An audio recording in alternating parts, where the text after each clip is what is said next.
Today we are here talking about containment and rites of passages. And I'm so glad to welcome you all here together with Andrew and Agnieszka. So hello, I'm Sandra. I'm the founder of the Freedom Tribe, and I'm sitting here with my amazing friends and colleagues, Agnieszka and Andrew.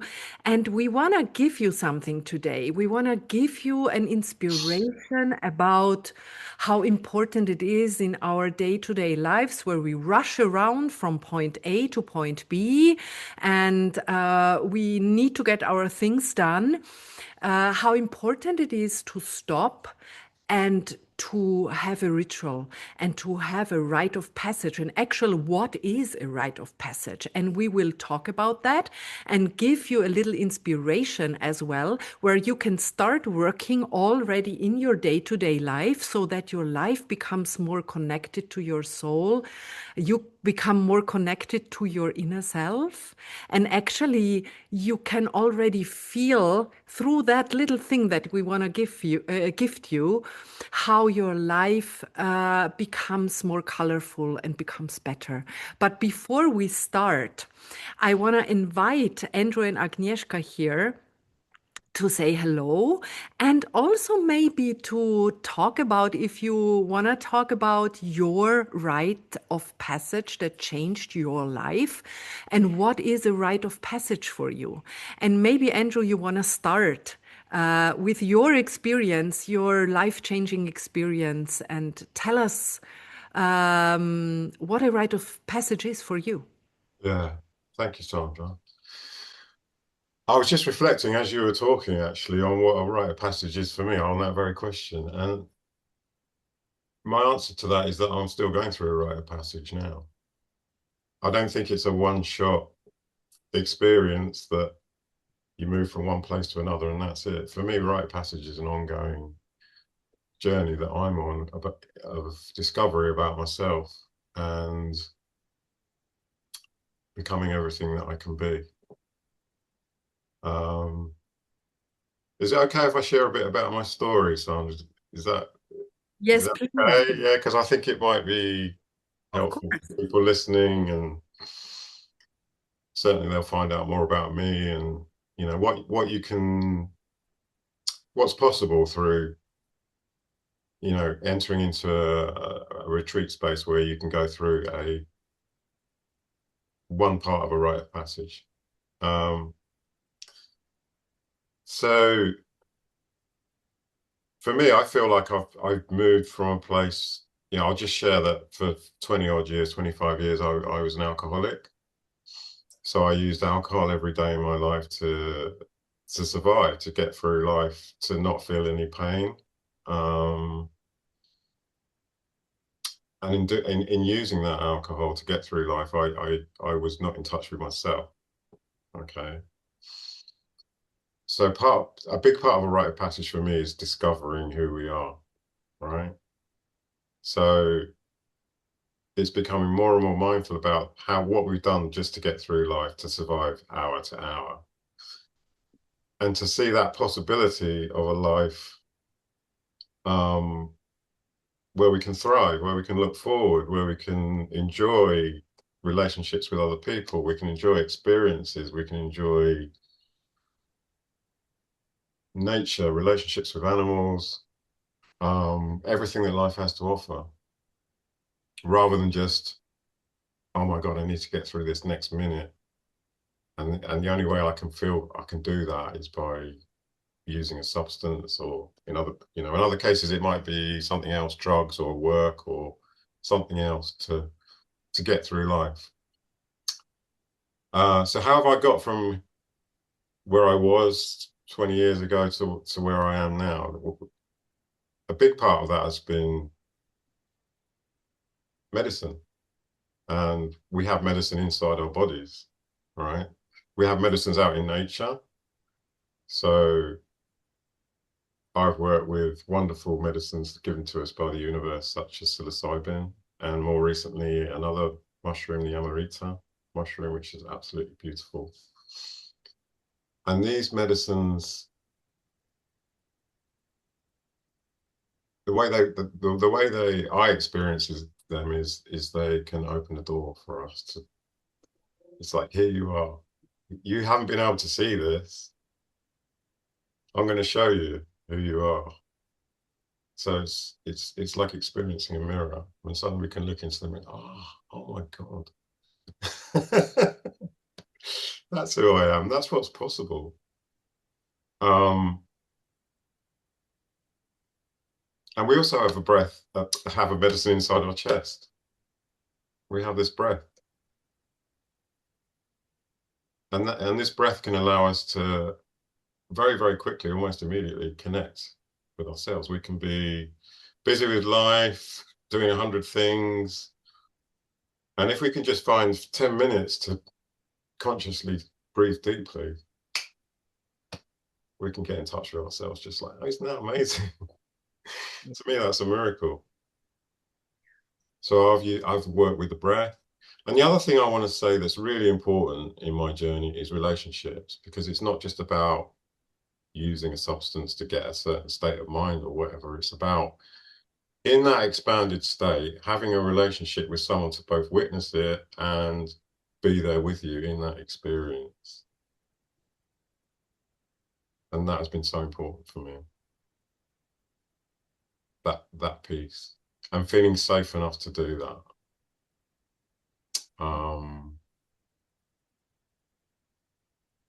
Yeah, I could talk about this for hours. So I think I've said enough for now. But yeah. So there's the medicines, there's the relationships. These can get us from a place of just getting by, surviving, to a place of expansion and freedom and wonder. Mm. Thank you so much, Andrew. Yeah, to get this sense of awe again of life, no, and not rushing all the time and getting things done and outside, seeing everything outside, but looking inside again. And that's what for me is also a part of rite of passage, is to mark a point in life, to mark it. Um, that something dies and something new is born, and to really put a sign into that moment of life, so that we can come back to that sign, and remember this deep relationship inside of us and with others, with plants, with animals, with fungi medicine, etc. But I want to swoosh it over to you now, Aga. Aga, would you like to tell us one rite of passage that changed your life, if you are willing to share? Mm, yes, and thank you, Andrew, for sharing. I was like sitting with that as well, and I loved what you shared, that it's ongoing process, that it's ongoing journey, and this is how it feels to me as well. That very often we think about like concrete events, like going through the breakup or like changing the career or like switching like a big moments in our life, but at the same time, in a way, it's an ongoing process of the rite of passage that we are in constantly. I feel like it's the circle of the birth and death that we are going through. uh, but something that comes to my mind, and that's very relevant, is that I many people, they don't know that, but big part of my life I've been spending in my mind, and I've been in like a global business career, running the life that was very disconnected from my body, from my heart. And I was like thriving from the anxious place, from the fear. And for me, whenever I'm like listening to both of you, the big rite of passage was actually to come from the mind to my heart and to my body, where I could actually feel what's there, feel the signals of my body, feel the communication of my body, feel the communication and the calling of my heart. And that was a big turning point for me, because it really like redirected my life, my life path, it led me to my purpose, to my calling of my soul. And that translated to like not only the way I'm living today and how I create my life, but also like it translated how I create my relationships today, how I show up for myself, because we all start right with the relationship to ourselves. And for me, like the big connector to the body was breath, to really like having the practice of the breath work, but not only doing the sessions, but really reconnecting to my breath in a daily life. Whenever I'm like just about to make a decision, or I need to like um yeah, check in with myself. Where am I? How am I feeling? Like, is it true to me? Is it in the fullest integrity with me, whatever I'm just about to say or do? Or it's more of like performance. It's more of like coming from the place of like pleasing, or like trying to belong and trying to fit in. So I feel like breath is like a big medicine, and it's so for free. It's there in our chest. It's like we don't need to like implement anything. It's within us, and it's such a beautiful connector to our body, but to also to our consciousness. And it can lead us to such deep places within ourselves. So that's for sure was a big part of my journey, and it still is, because that's like one of my main practices today, these days, on a daily basis. And I feel like this also translates how we show up to our life. If we are like tapped in and connected to our intuition, to our inner wisdom, or we are like operating from the place of the fear, for example, not love. And the other like a big connector for me to be in my heart, to go down from my mind to my heart was the medicine, the mushrooms, and our sacred plants that opened up like a different horizon of possibilities. Of it created like expansion within me, emotional, energetic, physical expansion. It created like a room for a different life experience. And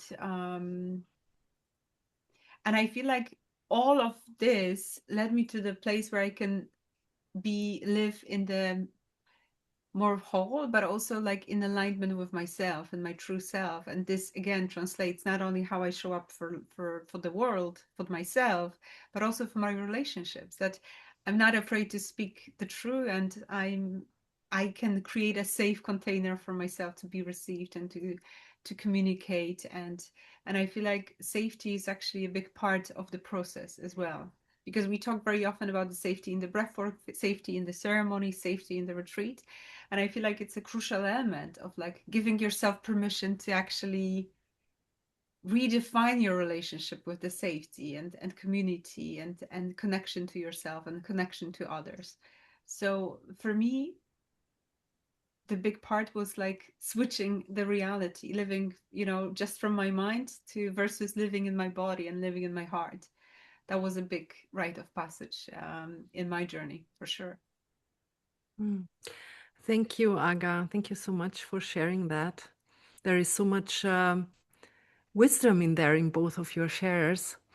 So beautiful to hear. Every time that we sit together, I hear something new from both of you. So that's amazing. And now I want to share as well. For me, and I want to share a really specific moment in one of my medicine journeys that I had with you today. And that was actually a pattern recognition where I realized that I was still in a belief system that I have built up for myself. And that for many, many years was there to hold me small and to not be able to talk my fullest truth and to be my full self. And that was the belief that everyone I love will either die or just go away. And I had so it was about abandonment, and I think we all know this feeling of how it feels to be abandoned and the grief of it, and maybe also the anger that comes in and the loss, the feeling of loss and the loneliness that we feel when when we are abandoned, either by someone who dies or by someone who leaves our world. And that was so limiting in my life because I needed to hold back my love, because I felt I don't want to experience that anymore, that I'm abandoned again and again and again, you know. And in my one of my last connector medicine journeys, so I call the mushrooms the great connector because they connect through the mycelium network, and they connected me to this deep, deep grief that I felt lonely and abandoned for most of my life.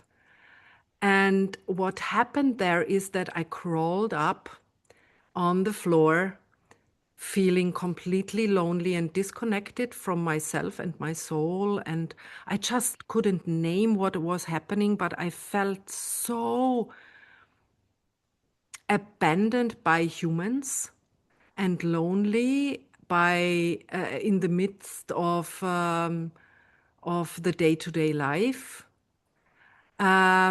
And then I reached out to our facilitator, and Aga and Andrew, you were both present in the same medicine journey that we did together. And I reached out to one of our amazing facilitators, and he came over and he just sat with me for a long, long time and didn't go away.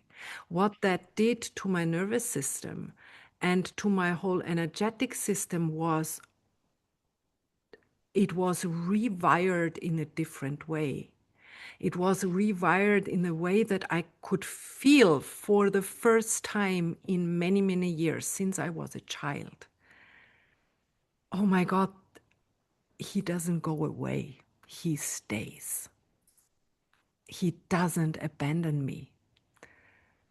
And coming out of this medicine journey, this was such a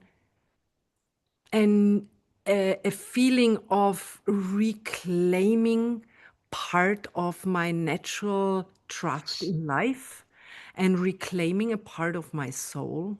And it changed my life because now I have so much more trust in other humans again, so much more compassion with myself and with them as well, that I feel that my relationship in my day-to-day life has changed with the world that is outside, but also with the world that is inside of me. So this is one little story that I wanted to share today with all of you.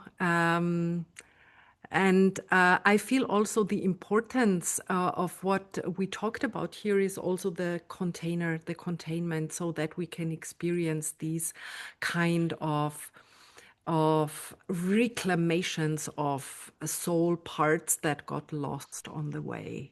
We need someone who knows how to hold that space, like how I needed someone to hold me in that moment. Without that, I couldn't have had the rite of passage that I needed to have so that I can be here with you now today and also hold retreats and hold breathworks and be the woman that I am at this stage of my life. So yeah, thank you for listening, because this was really one of the most important rites of passages. And that, of course, it's an ongoing process also for me, because I'm still integrating that and it's still going on. But I want to come back to, Andrew, that theme that you put into the room when we began, that a rite of passage can be an ongoing process. And of course it is.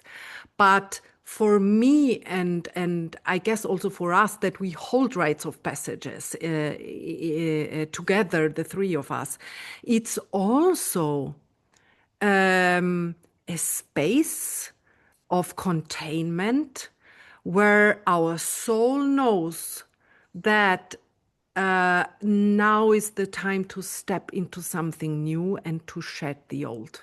And for me, it was, okay, this is the moment now where I shed the old belief that I am abandoned and I will always be lonely in my life. And now is the time. And when I lose it, and we lose it because we are humans. It's not if we lose it, but when we lose it. That's the theme. No, when I lose that again, I can come back to that pinpoint and I say, oh, that was the rite of passage, and my system remembers. I can come back to that. And that's the important thing that we are creating here for you who are listening here. That's the important thing that we want to give you as well. A pinpoint in your life where you can come back to when you lose your focus again. And we can have all the intention and knowing how to not escape into fantasies and escapist behaviors, like also Andrew was talking about in the beginning, like with substances or with Netflix binge watching or with some kind or sex or eating or something like that, some escapist behavior. And even if our creative life is flourishing, but we need to know how to come back to that sacred rite of passage that marked a really important point in our life, so that we can go on integrating what we have experienced. Yeah, so that was my part. And now we want to give you something, actually. We want to give you something that you can take into your day-to-day life. And Aga, Andrew, and I, we all do that.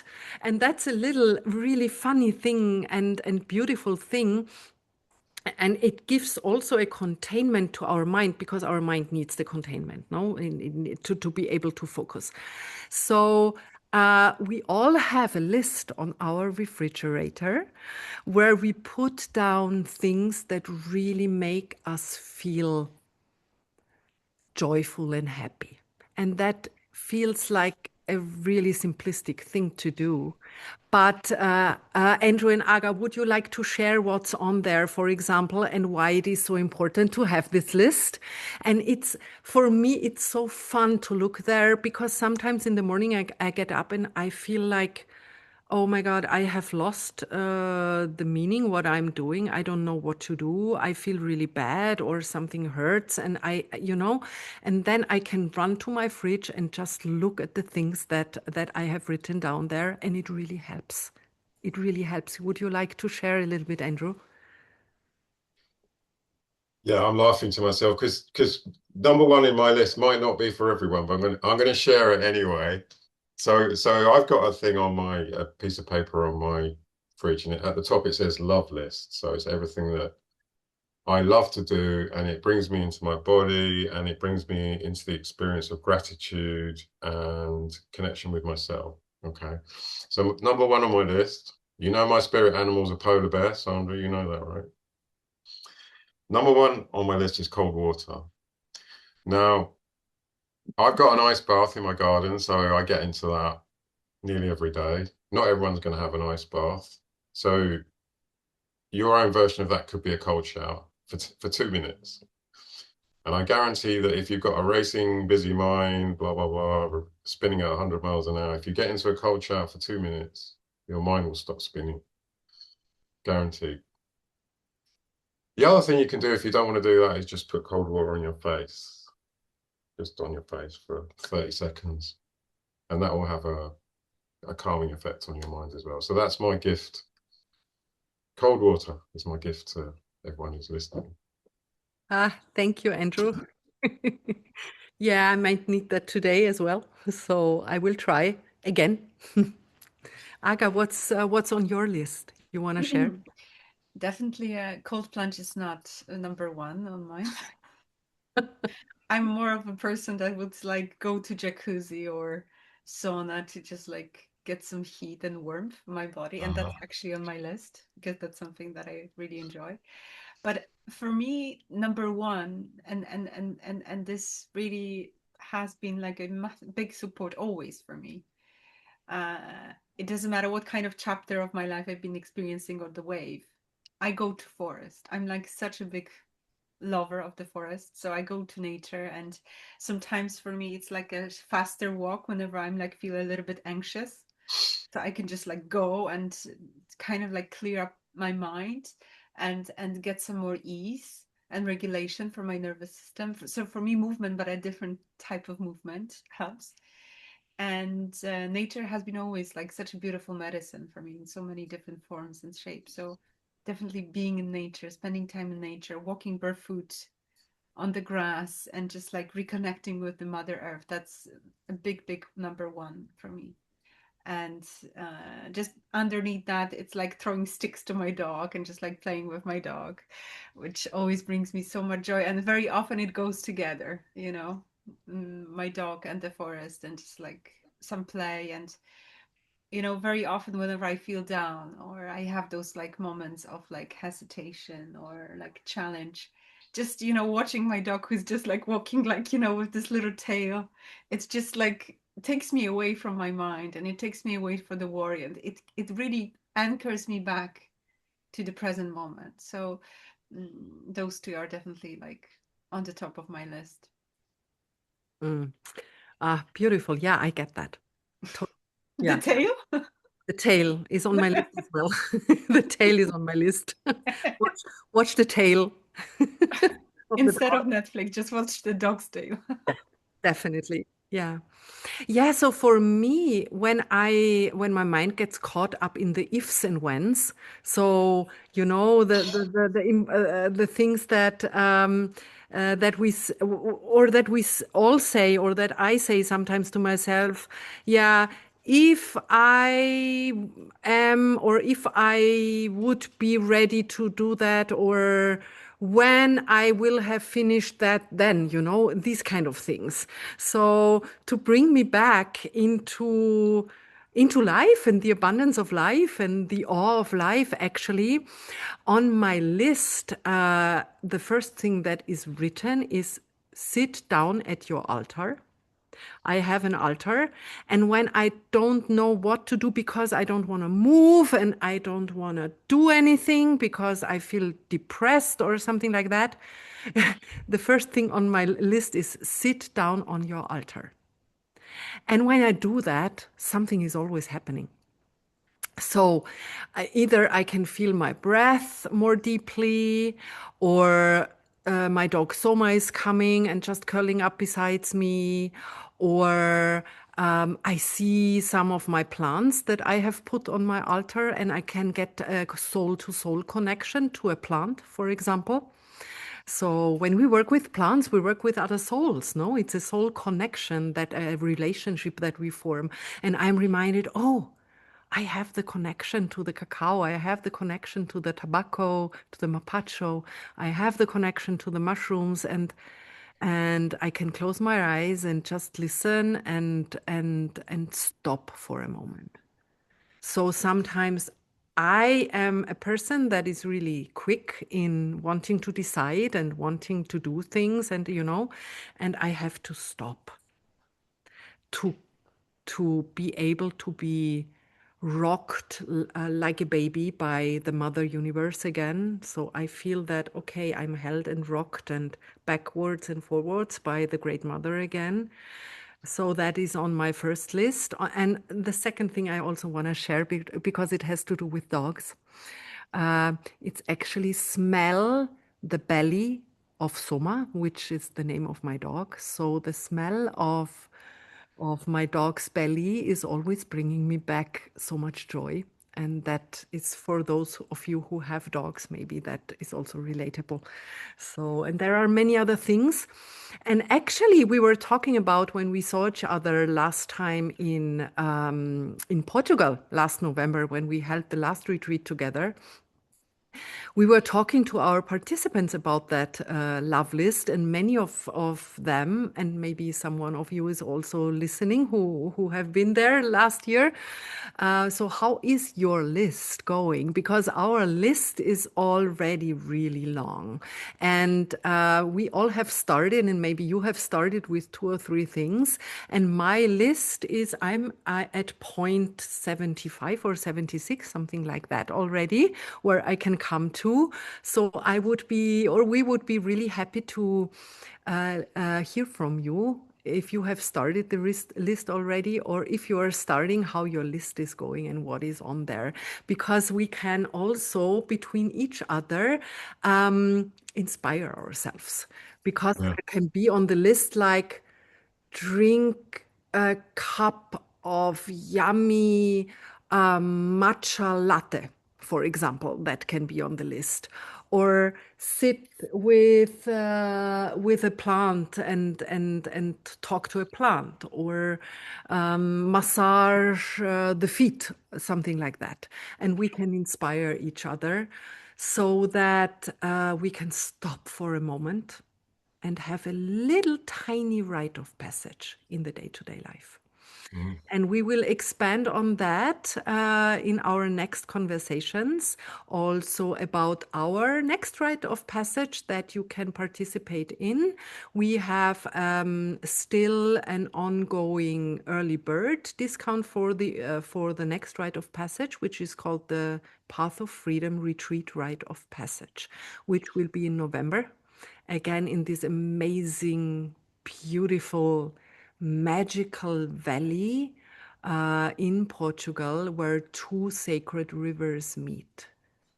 A land that is old and ancient and sacred, and where we will meet again for our next rite of passage.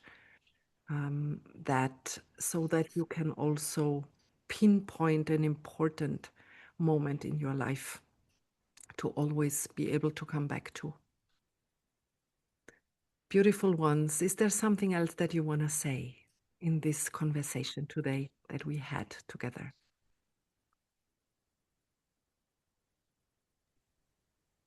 I feel complete in a bigger sense of incompletion, as we say in the breath work.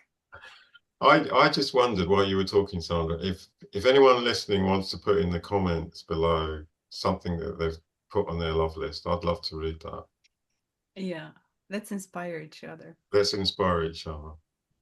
Oh, yeah, I would love to read that as well because I would like to expand my list. So, Me too. yeah, maybe you could write something down Uh-huh. for us. We can help each other to expand our lists. That would be amazing and really helpful. So, thank you so much for listening. And we hope to see you soon. We will have another conversation soon. If you have any questions, please reach out to us. I will link the rite of passage below, and you can always reach out for any questions. And we are so happy to welcome you and to see you soon again. Thank you so much, and see you soon. Lots of love.